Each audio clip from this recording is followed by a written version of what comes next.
The first thing I noticed was that there was no food. My parents had invited me to what my mother called just a quiet family dinner.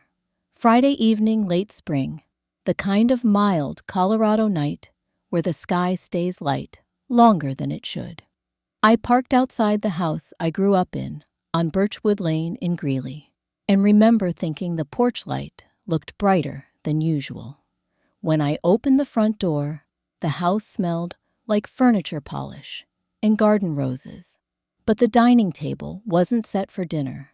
There were candles, a white tablecloth, 3 chairs pulled out neatly, and on the center of the table sat a stack of papers with a pen placed carefully beside them. For a moment, I thought I had walked into the wrong house. Then I saw the man. He was standing beside the table, tall, maybe late 30s, wearing a navy jacket that looked too formal for a Friday night. Clean haircut, clean shoes, the kind of man who holds himself like he's already agreed to something. I had never seen him before. Another man sat in the corner near the window, older gray hair, holding a dark blue folder in his lap, like he wasn't quite sure where to put his hands. When I looked closer, I recognized him. Pastor Nolan Baird. He had officiated weddings at the church my parents used to attend when I was a teenager. He didn't smile when he saw me. My mother appeared from the kitchen doorway before I could ask anything. Elaine Ellison has always been the kind of woman who can turn a room into a stage just by standing in it. Perfect hair, perfect posture, that bright, practiced smile she uses when neighbors come over. "There you are, Maya," she said, as if I were late to something important. Behind me, the front door clicked shut. I turned and saw my father. Robert Ellison leaned against the door frame, arms folded across his chest. He wasn't angry. My father rarely raises his voice, but he stood there the way he always has, solid, unmoving, like a piece of furniture no one questions. The stranger extended a hand slightly. "Calvin Rourke," he said. "It's nice to finally meet you." Finally. That word hung in the air longer than it should have. My eyes drifted back to the table. The papers were printed neatly clipped together. At the top of the first page were the words "Marriage Agreement" in bold letters. My name was already typed into the first line, Maya Ellison. I didn't touch the papers. I didn't sit down. My mother walked around the table and rested her hands lightly on the chair that had clearly been meant for me. "You've been avoiding this conversation for years," she said, still smiling. "So, we decided to help you move forward." The pastor shifted slightly in his chair. The blue folder in his lap didn't move. The room felt strangely quiet. Too quiet for 5 adults standing around a dining table. I looked at the pen, then at the stranger, then at my father still blocking the door. "This isn't a dinner," I said slowly. My mother's smile widened. "No," she said calmly. "It's a wedding." And that was the moment I realized something important. They thought I had walked into this house completely unprepared. They had no idea how wrong they were. I didn't answer my mother right away. I was still standing beside the table, the candles flickering quietly between us, the contract sitting in the middle like something alive. My father remained at the door, arms folded, patient, in the way a man becomes when he believes time is on his side. For a moment, I just looked at them. And the strangest thing about that moment was that I wasn't surprised. Not really. If you had asked me 10 years earlier what my parents wanted for my life, I would have said the same thing every child says they want me to be happy. But somewhere along the way, happiness and obedience had become the same thing in my mother's mind. Elaine Ellison has always believed 2 things about the world. First, that appearances matter more than explanations. Second, that a daughter reflects directly on the reputation of her family. In Greeley, Colorado, those ideas carry weight. It's the kind of town where people still wave when they drive past each other, on residential streets, where church parking lots are full on Sunday mornings, and people remember which family you belong to even after you move away. My mother thrived in that world. She organized charity drives, hosted neighborhood dinners, sat on committees at church for years. If someone needed a casserole after a funeral, Elaine Ellison was the woman who brought it. People called her generous. They called her devoted. What they didn't see was the version of her that existed inside our house. I learned early that my life wasn't really mine. When I was 16, I wanted to apply to an art program in Denver. My mother told me that artists didn't earn respect in small towns. When I was 21, I talked about moving to Fort Collins after college. My father stood in the hallway and said very calmly that people who leave their families usually regret it. He didn't yell. My father never yells. He just delivers sentences that feel final. By the time I turned 25, I was living in Fort Collins anyway, working as an operations coordinator for a regional logistics company. I paid my own rent, bought my own groceries, built a quiet, ordinary life that felt stable in a way my childhood never had. But distance doesn't always break old patterns. My mother called 3 or 4 times a week. Sometimes it was small talk. Most of the time, it wasn't. She wanted to know why I wasn't dating anyone serious, why I hadn't settled down, why the daughters of her friends already had husbands and children, while I had an apartment and a job she described as temporary. At family gatherings, she would introduce me the same way every time. "This is Maya," she'd say, with a bright smile. "She's still figuring things out, still figuring things out." It sounded harmless if you didn't know the tone, but I knew it because I'd been hearing it my whole life. I kept a small notebook in my apartment drawer in Fort Collins. It started as something simple, just a place to write down things my mother said during long phone calls when I couldn't sleep afterward. Dates, times, exact words. I didn't tell anyone about the notebook. At the time, I wasn't collecting evidence. I was just trying to convince myself I wasn't imagining things. Standing in my parents' dining room that Friday night, looking at the contract on the table, I suddenly realized something. This moment didn't begin tonight. It began years ago. Every phone call, every quiet threat about disappointing the family, every time my father stood in a doorway like a wall instead of a parent, all of it had been building toward something. I just hadn't known what, until now.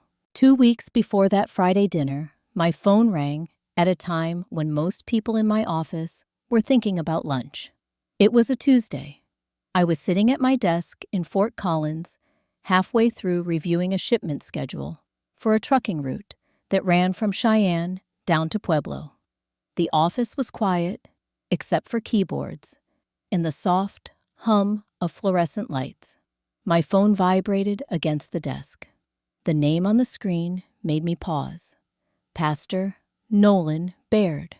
At first, I assumed it had to be a mistake.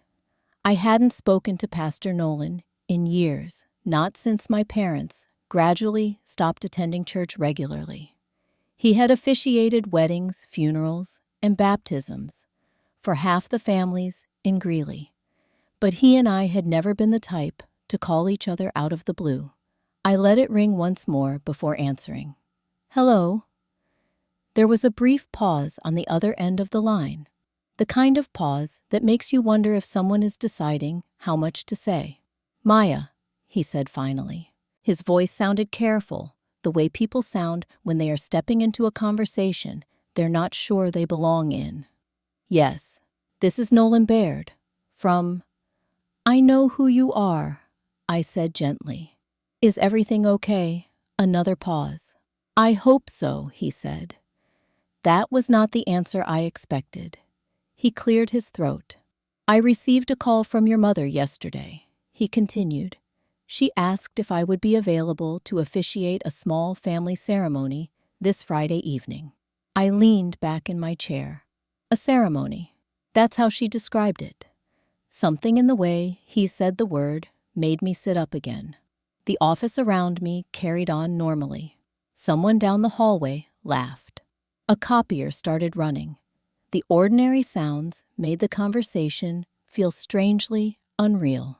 I'm not getting married on Friday, I said. I didn't think you were, he replied quietly.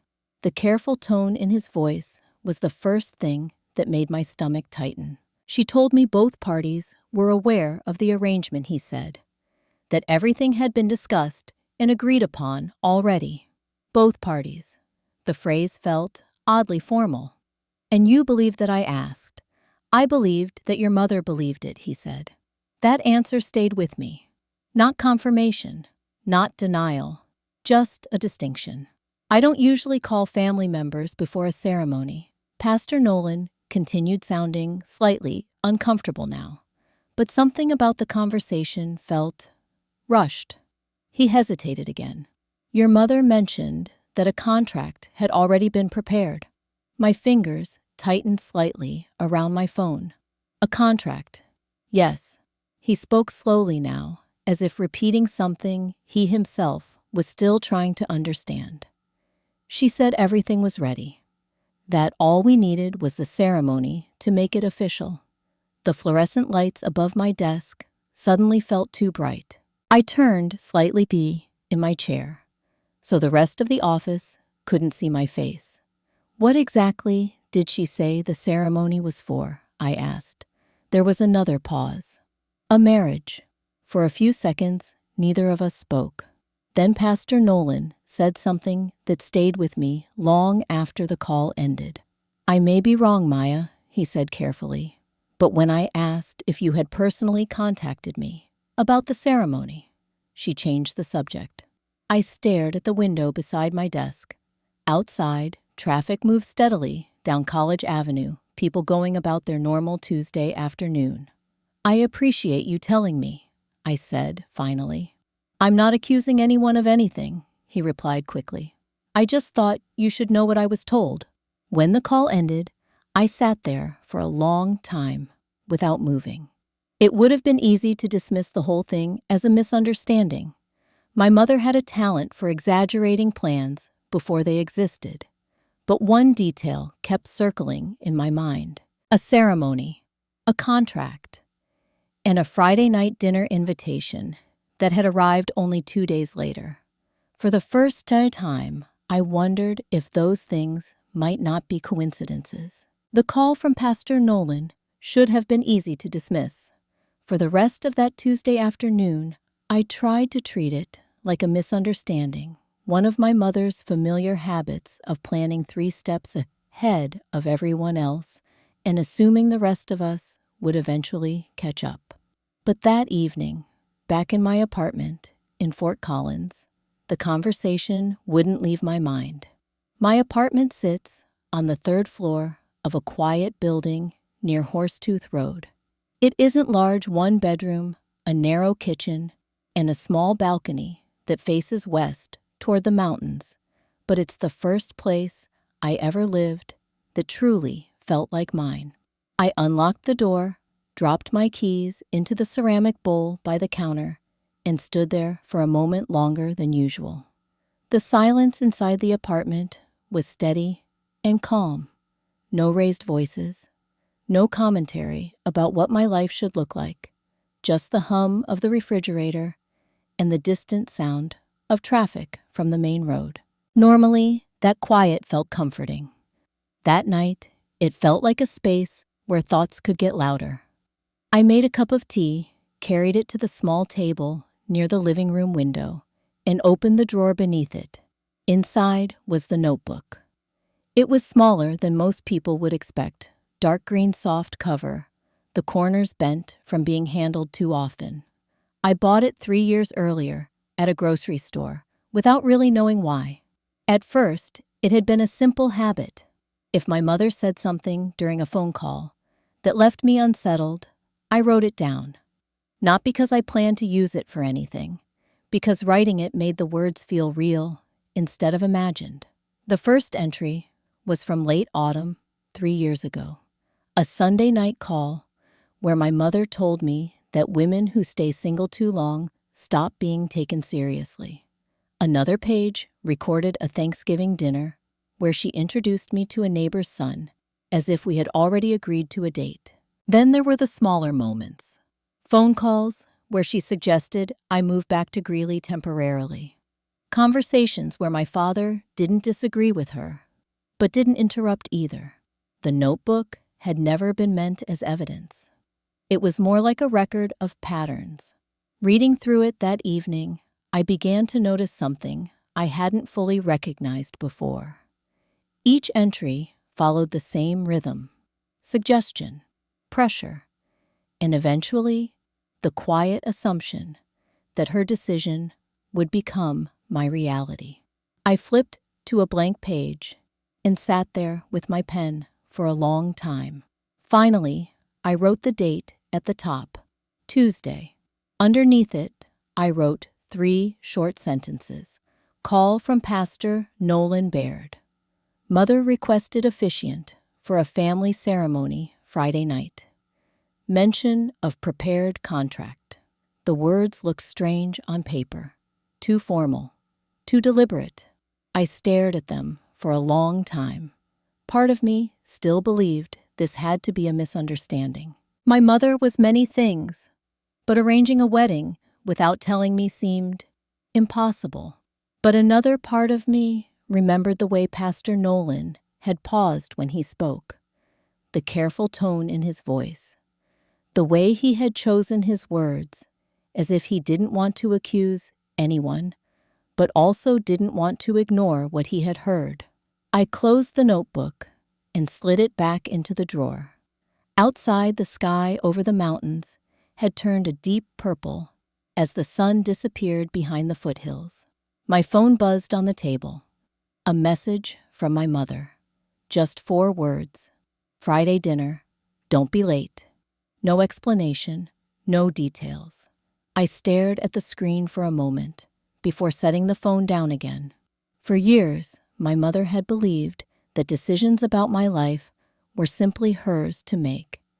And until that moment, I had never seriously considered the possibility that she might take that belief as far as she possibly could.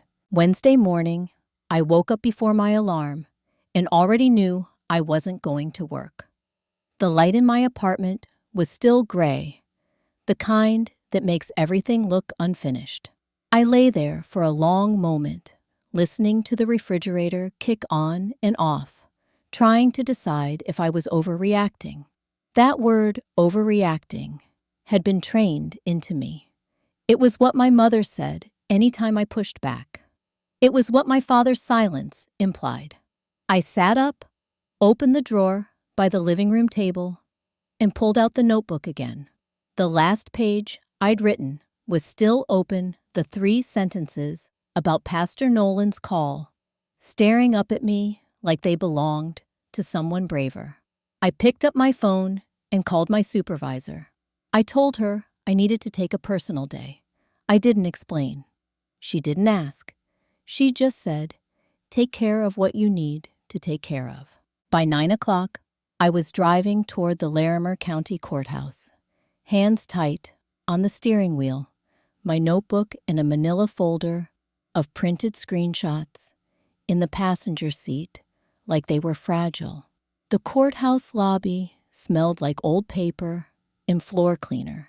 People moved through metal detectors with practiced impatience. A mother held a toddler on her hip while shifting paperwork between her fingers. A man in work boots argued quietly with someone at a window. It was all so ordinary. That ordinariness made my situation feel even more unreal.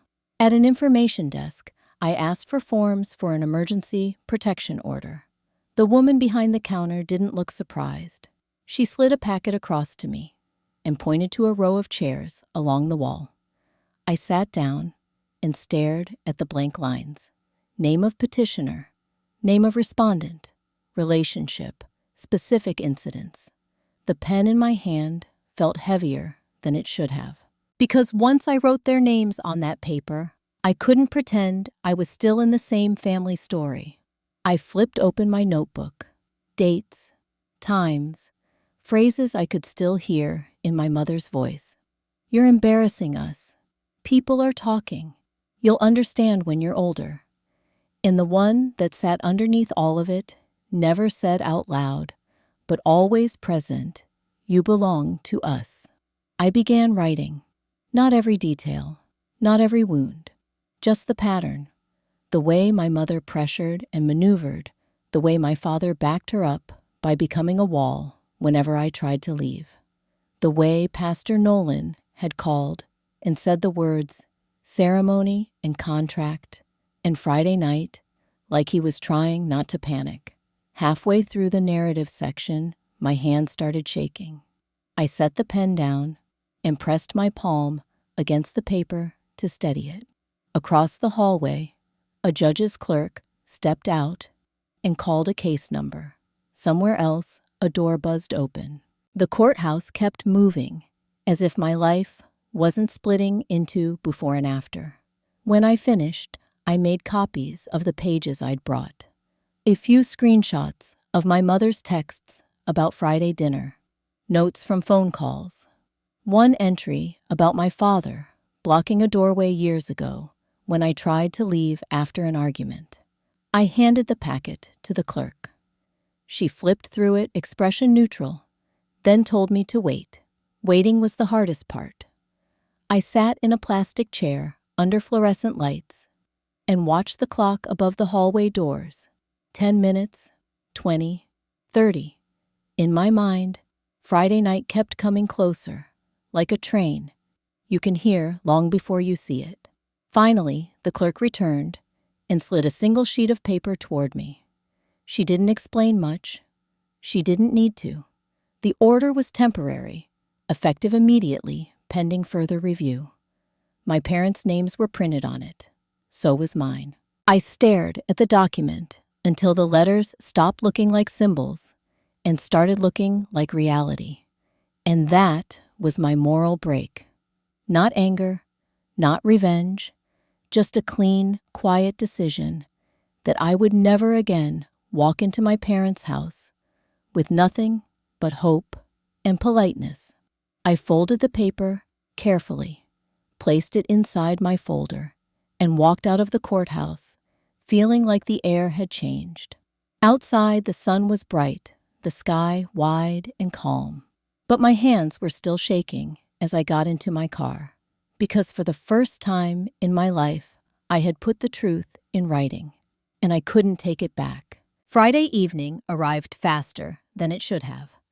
By the time I turned onto Birchwood Lane, the sun was already low over the rooftops, casting that soft, golden light that makes quiet neighborhoods look peaceful from the outside. The same street where I learned to ride a bike, where my father planted a maple tree the year I turned 10, where my mother once hosted block parties every summer. Nothing about the street suggested what was waiting inside the house.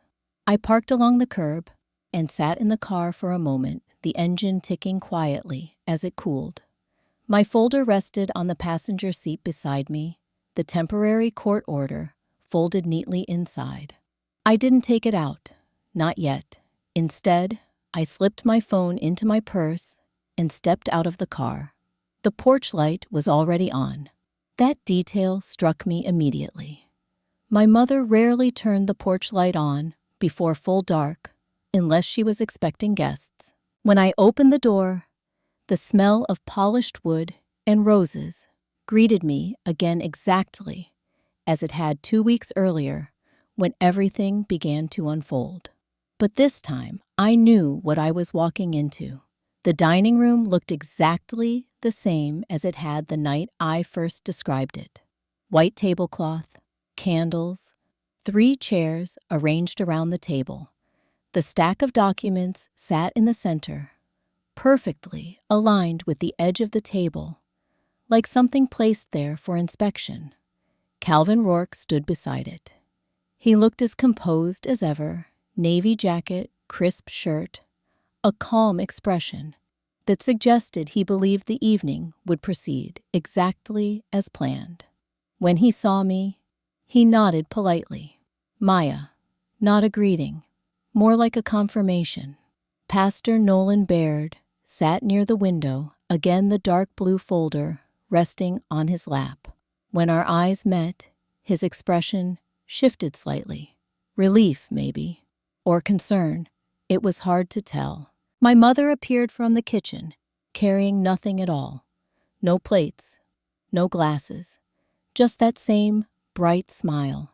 "There you are, Elaine," Ellison said, stepping toward the table. Right on time. Behind me, the front door clicked closed. I didn't need to turn around to know who had shut it. My father's presence filled the entryway like it always had. Robert Ellison had never been a dramatic man. He didn't shout. He didn't argue loudly.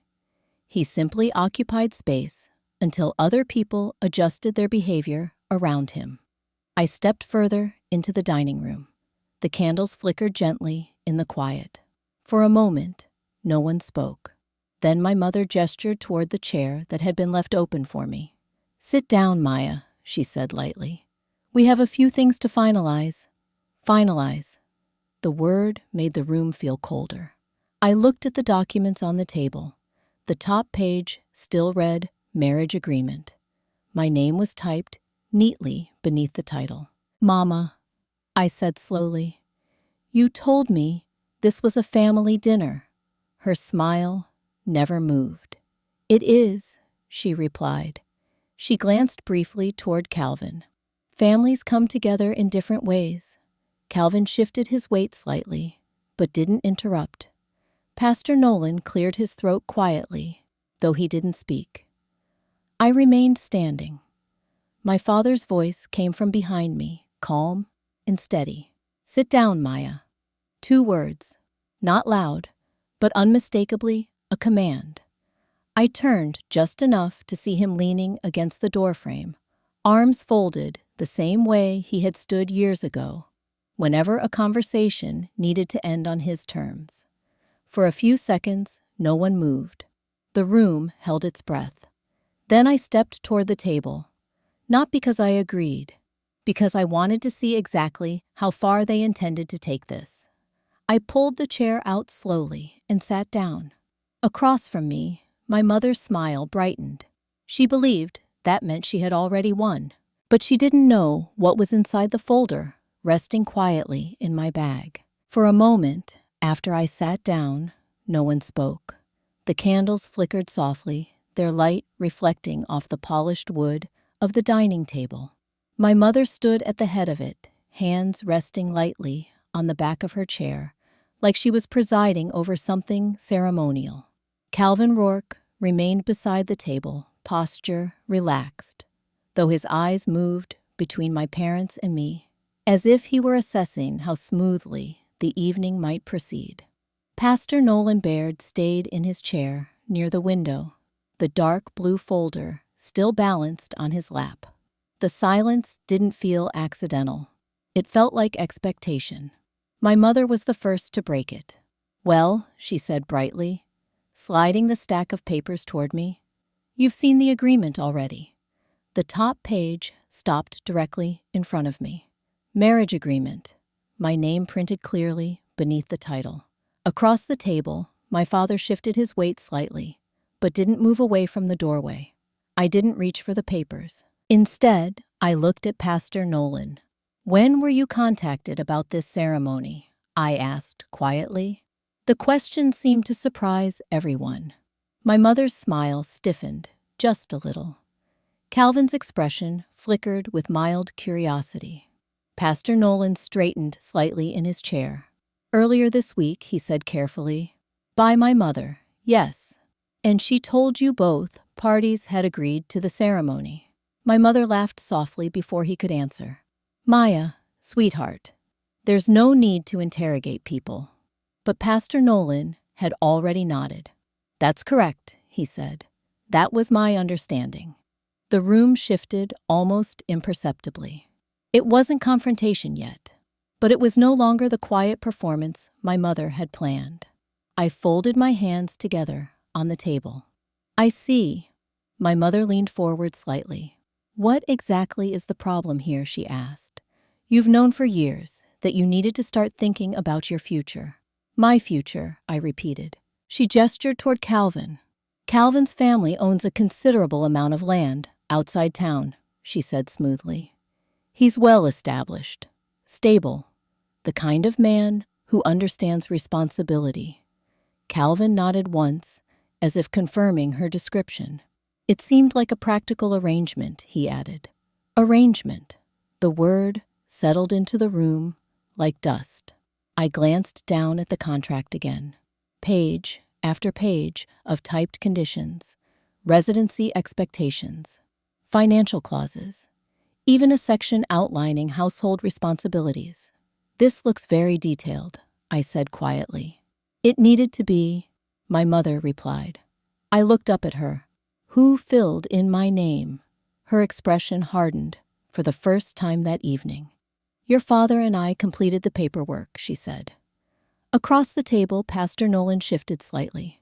My father's voice came from the doorway again. "Everything here is perfectly reasonable." Reasonable. The same word Calvin had used earlier. I sat very still. In my purse beside the chair, my phone vibrated once. A single soft buzz. My mother noticed the sound immediately. "What was that?" she asked sharply. "Just my phone," I said. Her eyes narrowed slightly. "You can deal with that later." For a moment, I considered ignoring it. But something about the tension in the room had already changed. I slid my phone halfway out of my purse and glanced at the screen. A message. Only 4 words. "Confirmed. Stand by ready." My heart beat once hard. I slipped the phone back into my bag before anyone else could read the screen. Across the table, my mother watched me carefully. "You look nervous," she said. "I'm not nervous," I replied calmly. Then I looked directly at Pastor Nolan. "Before anything happens tonight," I said, "I think we should make sure everyone in this room understands exactly what's going on." That was when my mother's smile disappeared completely. Because for the first time that evening, she realized the script she had written might not be the one that got followed. No one spoke for several seconds after I said it. The room held a strange, suspended quiet, like the moment before a storm finally breaks. My mother's posture had shifted. The confidence she carried earlier was still there, but now it was edged with something sharper. Suspicion. "What exactly do you mean by that?" she asked slowly. I didn't answer immediately. Instead, I reached into my purse and pulled out the manila folder. The small sound of the paper sliding against the tablecloth seemed louder than it should have been. Across from me, Calvin straightened slightly. My father pushed himself away from the doorway and stepped closer to the table for the first time that evening. I placed the folder in front of me, but didn't open it yet. I said calmly, that some things were filed earlier this week that not everyone here may be aware of. My mother laughed again, but this time the sound was tight. "Maya, if this is some dramatic attempt to delay the obvious, it isn't." Pastor Nolan watched quietly from his chair, the blue folder still resting on his knees. His eyes moved between my parents and the folder on the table. Calvin crossed his arms. "What exactly did you file?" he asked. The question sounded practical, not hostile. For the first time, I noticed something uncertain in his expression. I opened the folder and slid a single sheet of paper out. The courthouse seal sat clearly at the top. I didn't hand it to anyone yet. "I went to the Larimer County Courthouse on Wednesday," I said. My father's face changed first. Only slightly, but enough. My mother blinked once as if trying to process the sentence, before deciding whether to dismiss it. For what purpose, she asked. I looked directly at her. To request a temporary protection order. The silence that followed was heavier than anything that had come before. Calvin's arms slowly uncrossed. Pastor Nolan leaned forward slightly. My father spoke first. That's ridiculous. His voice was calm, but the calm had turned brittle. There's nothing ridiculous about it, I said. My mother's chair scraped sharply against the floor as she stood. You filed something against your own parents, she demanded. I filed something to protect myself, I replied. The distinction seemed to anger her even more. This is absurd, she said, turning toward Pastor Nolan. Clearly Maya is under some kind of stress, and Pastor Nolan raised a hand gently. Mrs. Ellison, he said carefully, may I see the document? For a moment, my mother hesitated. Then she waved dismissively. Fine. If this helps clear up the misunderstanding. I slid the paper across the table toward him. He read it slowly. His eyebrows pulled together as his eyes moved down the page. When he reached the bottom, he looked up again, first at me, then at my parents. This order is effective immediately, he said quietly. My mother laughed again. That's temporary paperwork, she snapped. It doesn't mean anything. Pastor Nolan didn't answer right away. Instead, he closed his folder and set it aside. In that case, he said carefully, I cannot officiate any ceremony involving the parties named here. The words landed harder than anything else that night. Calvin looked between us again, his confidence fading. You didn't mention this, he said to my mother. She waved a hand sharply. It's meaningless, she insisted. A legal technicality. But the room had already shifted. The contract on the table no longer looked inevitable. For the first time since I walked into the house, the evening felt uncertain. And uncertainty was the one thing my mother had never planned for. The first siren wasn't loud. It was distant at first. The kind of sound you almost convince yourself belongs to some other street. But in a quiet neighborhood like Birchwood Lane, any siren feels personal. It travels cleanly through the evening air, and everyone hears it. My mother heard it too. Her head snapped toward the living room window, eyes narrowing as if she could command the sound away. That's not for us, she said quickly, more to herself than anyone. Pastor Nolan remained still, hands folded, his face pale but composed. Calvin stepped back from the table, his jaw tightening. I'm leaving, he said flatly. My father's shoulders squared. He moved instinctively back toward the entryway, toward the door, like his body knew its job, even if his mind hadn't caught up. You're not leaving, my mother snapped, and the sweetness was gone now. No one is leaving until this is finished. That was the moment the room turned from uncomfortable to dangerous. Not because anyone raised a fist, because control has its own kind of force. Calvin looked at my father.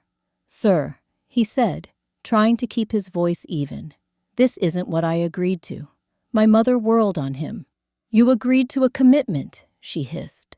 You agreed to responsibility. Calvin's eyes flicked to the courthouse paper, still on the table, then to Pastor Nolan, then back to me. He was calculating risk. So was everyone else. The siren grew louder. Then the blue and red glow hit the curtains. It washed across the dining room walls in pulses, turning the white tablecloth briefly purple, then blue, then red. My mother's face changed in that light. For the first time, Elaine Ellison looked like a woman who couldn't talk her way out of the moment. A knock came at the front door. Firm, professional, not angry. My father hesitated. He stood between the dining room and the entryway, like a gate that didn't know whether to open or stay shut. Then there was another knock, and a voice, calm female, carried through the door. "Greeley Police Department. We're here for a civil standby." My mother's mouth opened, then closed. Calvin backed toward the hallway, as if he might bolt the second the door opened. Pastor Nolan exhaled slowly, like he'd been holding his breath for an hour. I stood, not suddenly, not dramatically, just enough to make it clear whose name was on the paperwork that had brought them here. My father finally unlocked the door. When it opened, the cold night air spilled into the house, along with the flashing lights from the patrol car parked at the curb. A woman officer stood on the porch, late 30s, maybe hair pulled back under her cap, flashlight angled down, not threatening, just ready. A second officer stood slightly behind her. "Evening," she said. Her eyes swept the room quickly. Candles, the contract, the folder, the tension in every body. "Ma'am, are you Maya Ellison?" "Yes," I said. She nodded once, clipped and efficient. "We have confirmation of a temporary protection order and a request for standby." "Are you safe?" My mother cut in immediately. "This is ridiculous," she said sharply. "This is a family matter." The officer didn't look at her yet. She kept her attention on me. "Do you wish to leave the residence?" I glanced at my father, at the doorway he had filled for most of my life. Then I looked at the officer. "Yes," I said. Behind her, I could see porch lights flicking on up and down the street. A curtain moved across the neighbor's window. In a town like Greeley, you don't need an announcement. Blue and red lights do it for you. My mother's voice dropped tight with panic. "Everyone is going to see this." The officer finally turned toward her. "Ma'am," she said calmly, "I need you to step back from the table and keep your hands visible." My mother froze. My father's hands lowered at his sides. And for the first time, that night maybe, for the first time ever, the room belonged to reality, not my mother's story. Saturday morning arrived slowly. For the first time in days, I woke up without my heart already racing. Pale sunlight moved across the wall of my apartment in Fort Collins, the same quiet apartment that had once felt too small for all the pressure I carried from my parents' expectations. Now the silence felt different, not empty, free. The night before had ended without shouting, without anything dramatic enough to make the evening news. In a way, that was the most powerful part of it. The officers had stayed long enough to make sure I could gather what I needed from the house. My purse, my coat, the notebook from the living room drawer where my mother never knew it existed. My father had stood in the hallway the entire time, arms at his sides now, instead of blocking the door. He didn't try to stop me. My mother had tried once more to argue first with the officers, then with Pastor Nolan, then with Calvin. But every word she said seemed to shrink in the presence of the paperwork lying on the dining room table. Reality had entered the house, and for the first time, it wasn't negotiable. Calvin had left before the police did. He didn't say goodbye to my parents. He only gave me a brief nod, the expression on his face less angry than relieved. Pastor Nolan walked out onto the porch with me. The blue folder was tucked under his arm, but his hands were steady now. "I'm sorry it came to this," he said quietly. "So am I," I replied. But the truth was more complicated. What I was really sorry about was how long it had taken me to understand the difference between loyalty and control. The following week unfolded in small, quiet steps. The temporary protection order was reviewed and extended through a formal hearing process. My parents hired an attorney. I did the same. No one raised their voices in court. But the judge listened carefully to the pattern of pressure, the contract, the attempt to block my exit from the house. By the end of the hearing, the restrictions were made permanent. Not dramatic, just clear. My parents were no longer allowed to interfere with my residence or attempt to arrange legal agreements on my behalf. The law had drawn a boundary that I had spent most of my life afraid to draw myself. 2 months later, spring arrived in Colorado. The maple tree my father planted years ago would soon start turning green again. I knew that because I drove past Birchwood Lane once on my way back from work. I didn't stop, but I noticed something. The porch light was off. The house looked smaller than I remembered. Not frightening, just ordinary. I kept driving. That evening, I sat on my small balcony with a cup of tea and opened the green notebook again. The last entry I wrote was short. Friday night. The story changed. Then, I closed the notebook and set it aside. Because for the first time in my life, my future didn't feel like something other people were writing for me. It felt like something quiet and open, something that belonged to me. And that was enough. If you've ever faced a moment where you had to choose between family expectations and your own safety, I'd love to hear your thoughts in the comments. Stories like this remind us how complicated justice and healing can be. If this story resonated with you, consider subscribing and staying for the next one.